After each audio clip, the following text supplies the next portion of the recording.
هي واتساب جايز، ذيس از عواد جي، وجبت لكم اليوم مقطع جديد الكلاش اوف كلانز. طبعا اليوم حشرح لكم كيف تشترون العمال او تطلعون العمال بشكل عام. طبعا لما تبدا اللعبه يكون عندك عاملين فقط، شوفوا مبانيهم صغيره كانهم كلاب مو بعمال، استغفر الله العظيم ما ادري ايش يحسون فيه. اوكي طبعا في طريقتين، هي في طريقتين انك تجيب الجواهر. الطريقه الاولى، هي تقريبا ثلاث طرق مو طريقتين. الطريقه الاولى انك تسوي التشالنجات، التحدي، هذا شو اسمه التحديات حقت اللعبة. تخلص تحدي يعطونك، كل ما تخلص تحدي في البداية يكون سهل يعطونك 5 10، بعدين يصير أصعب يعطونك أكثر. الطريقة الثانية عن طريق اللي هي الشجر والأحجار، ذي دايم تتجدد، يعني مهما شلتها تتجدد. وتشيلها عن طريق الذهب والزيت. تاخذ معاك 20 ثانية. طبعا الحين هذا الحجر اللي أنا شلته ما راح يطلع لي شيء. في بعضها تطلع لك بعضها ما تطلع لك، يعني هي كذا، يعني زي مثلا تحت الحجر بعض الأحيان يكون فيه جواهر بعض الأحيان ما يكون فيه. طبعا هذا الحجر ما طلع لي، فرحت حبتين ثانيات، يعني خشبة وحجرة قلت بشيلها. آه، أشوف يمكن يطلع لي، يمكن يكون حظي حلو ويطلع لي، وتشوفون يعني كيف تطلع. طبعا يكتب لك رسالة في النص إنه طلع لك. أوكي، الطريقة الثالثة حاب أتكلم عنها، اللي هي الطريقة الثالثة إنك تشحن. تشحن دولارات فلوس وتشتري اللي هي الجواهر.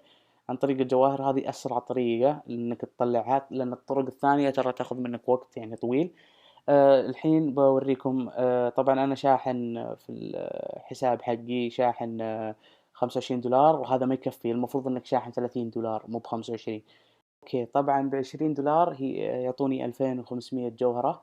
وهذا اللي أنا بشتريه اليوم عشان أطلع عاملين فقط. أوكي، ضغطنا عليها.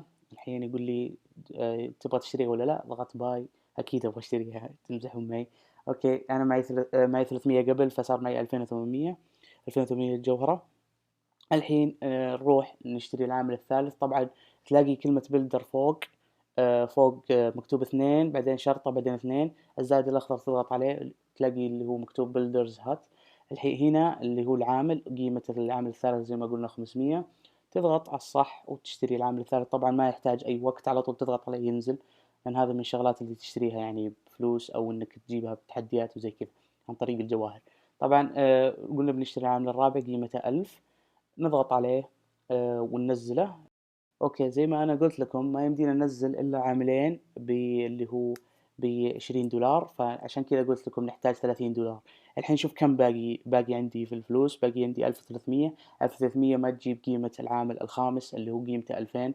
عشان كذا احتاج اللي هو 10 دولار زيادة عشان اروح واشتري اشتري اللي هي قيمة 1200 جوهرة ب10 دولار. لو شريت ابو 5 دولار الحين في حسابي 5 دولار، لو شريت ال500 جوهرة ما راح تجيبها برضو، فاحتاج اني اجمعها فوق بعض. اقدر اسوي حركة اني اسوي كم تشالنج واشيل الشجر اللي حولي وادفع ال5 دولار اللي في الحساب، يصير اجيب ال2000 بكل سهولة واطلع العامل الخامس، وبتشوفوني اسويها في الليتس بلاي ان شاء الله يعني. الحين بستخدم الأربع عمال، بما إني أنا طلعتهم. في ناس يقولوا وش فايدة الأربع عمال، والله ما أدري كيف. فايدتهم يا حبيبي إنه مثلا الشغل اللي في 16 ساعة نقول تخلصه في 8 ساعات. فرضا إن عندك 4 مباني، الأربع مباني هذه كلها تحتاج تخلص في يوم. تقدر في يوم واحد تخلص ال4 مباني، أو تخلي مبنى واحد، كل مبنى على يوم، تصير تخلص كل ال4 مباني كل واحد على يوم. فأنا أقول إن الأفضل إذا كنت بتطول في اللعبة وزي كذا إنك تشتري المباني، لأنها تسرع شغلك وتخليك تستمتع وتبني شغلات أكثر، وبتحس حركة يعني في اللعبة بشكل أكبر.